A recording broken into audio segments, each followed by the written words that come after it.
dalili za mtu ambaye ana roho ya kurudi nyuma, kwa sababu ndio roho ambayo utaishughulikia hapa. Unajuaje kwamba mtu huyu kuna spirit ya retardation imeachiliwa kwenye maisha yake? Nimeandika hapa, dalili kubwa ni aina ya ndoto ambazo mtu huyu anaota.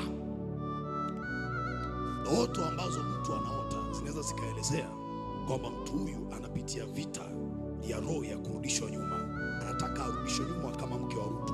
Na ndoto zifuatazo huwa zinaashiria ya kwamba kuna roho ya kurudishwa nyuma imeachiliwa kwenye maisha ya mtu. Ndoto ya kwanza, yule mtu ambaye anaota yuko kijijini, nyumbani kwao. Amen. Ni kawaida anaota yuko nyumbani.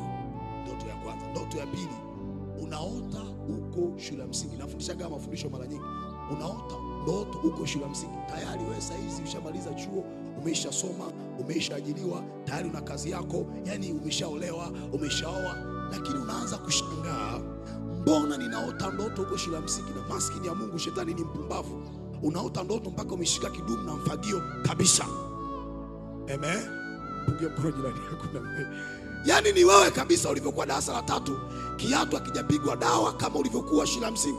Yani umeshika na kidumu na mfagio. Unaanza kujiuliza, hii ndoto maana yake nini?